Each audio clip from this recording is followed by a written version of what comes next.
সকাল সকাল হ্যাঁ কি জানলা দিয়ে উঠে পাচ্ছিস কেন? তোর কি খাবার জিনিস আছে এখানে কিছু? কি ভাবনা চিন্তা করছিস কিভাবে ছাদে উঠবি? হ্যাঁ কি ভাবছিস? বৃষ্টি হচ্ছে, বাইরের ওয়েদার দেখেছিস? ঠান্ডা। এই এই হ্যাঁ কি খবর? হ্যালো ফ্রেন্ড, আমার নতুন আরও একটা ব্লগ তোমাদের ওয়েলকাম জানিয়ে শুরু করছি। তো ব্লগটা শেয়ার করতে অনেকটাই লেট হয়ে গেল। তখন শীতকাল ছিল, আমার ফ্রেন্ড আমার বাড়িতে এসেছিলো, আর আবার সকালবেলা বসে সব একসাথে চা খাচ্ছি, আড্ডা মারছি, খিল্লি করছি, যেটা হয় ফ্রেন্ড বাড়িতে আসলে। আর এটা নিয়েও দুবার আমার বাড়িতে আসা, মানে সেকেন্ড বার। আর তখন আমরা বসে বসে একটা মুভি চালিয়েছিলাম, সেটা দেখছিলাম। আর এদিকে বাজছে দেখো 10:30, মানে সকাল 10:30টার সময় আমরা মুভি টুভি দেখছিলাম। আর এদিকে তারপরে আমরা রান্নার জোগাড়যন্ত্রী করছিলাম। ও বলল আমি আজকে মশলাটা শিলেই বাটবো, তুই আমাকে শিলটা বার করে দে। তো সেদিনকে মাটন এনেছিল, তো ও মাটনটা রান্না করার দায়িত্ব নিয়েছিল, আমি ওকে সব জোগাড় করে দিয়েছিলাম। ও বলল চল আমি রান্নাটা করছি। তারপরে খাওয়া দাওয়া করে বিকালবেলা আমরা বেরিয়ে গেলাম, আর বরমশাই চলে গেছিলো কাজে। তাই আমি ওকে বললাম চল রেডি হয়ে দেখি কোথায় যাওয়া যায়। যাওয়ার জায়গা অনেকটাই আছে, কিন্তু তখনও বুঝে পাচ্ছিলাম না কোথায় যাব। রেডি তো হই। বলো আমাদেরকে কেমন লাগছে, আমাদের দুই সখীকে? কোথায় যাচ্ছি জানি না, কিন্তু কিন্তু যাচ্ছি, দেখি কোথায় যাই।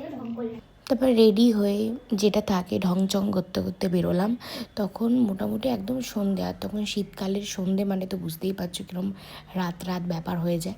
তো যাই হোক আমরা হাঁটি করতে করতে গেলাম। তো প্রথমে চা খেতে গেলাম, বললাম চল আগে চাটা খাই। আর চাটা না অতীব জঘন্য ছিল। কি করব, বেশি দূরে চা খেতে যাওয়ার স্কোপ নেই, স্কুটি ছিল না বাড়িতে, তাই জন্য কাছে ফিরের থেকেই চাটা খেয়ে নিলাম। কিন্তু চাটা এত ভালো ছিল না।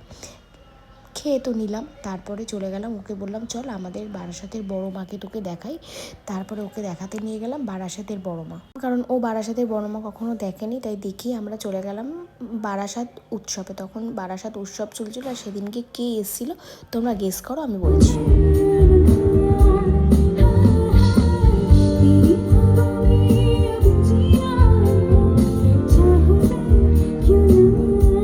দেখেছো কে এসেছিলো? তোমরা নিশ্চয়ই গেস করতে পেরেছো, চিনতে পেরেছো, মানে পালক মুচ্ছল। তো যাই হোক ভীষণ সুন্দর, মানে আমি ফাইনালি অনেকে দেখতে পাবো এটা কোনো এক্সপেকটেশন রাখিনি।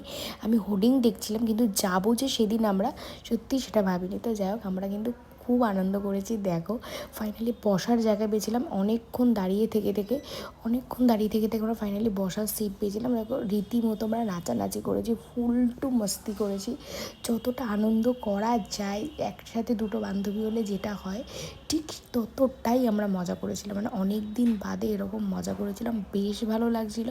আর এত ভিড় ছিল কি বলবো, দেখতে পাচ্ছ কত ক্লাউড ছিল, রীতিমতো সবাই নাচছে, সবাই ভীষণ মজা করছিল। আর এত সুন্দর গলার আওয়াজ কি বলবো। আর সামনে থেকে আমি ফার্স্ট টাইম দেখলাম, আর আমি এরকম প্রোগ্রাম দেখতে খুব ভালোবাসি, তোমরা এতদিনে অবশ্যই সেটা খুব ভালো করে বুঝে গেছো।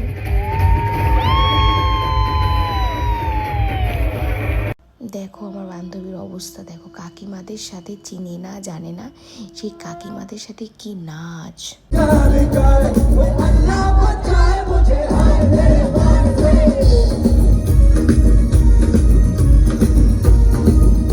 তো আজকের মতো ব্লগটা এখানেই শেষ করছি। বাড়ি ফিরতে আমাদের 11:30 বেজে গেছিলো। তো চলো টাটা বাই বাই, দেখা হচ্ছে নেক্সট ব্লগে, বাই।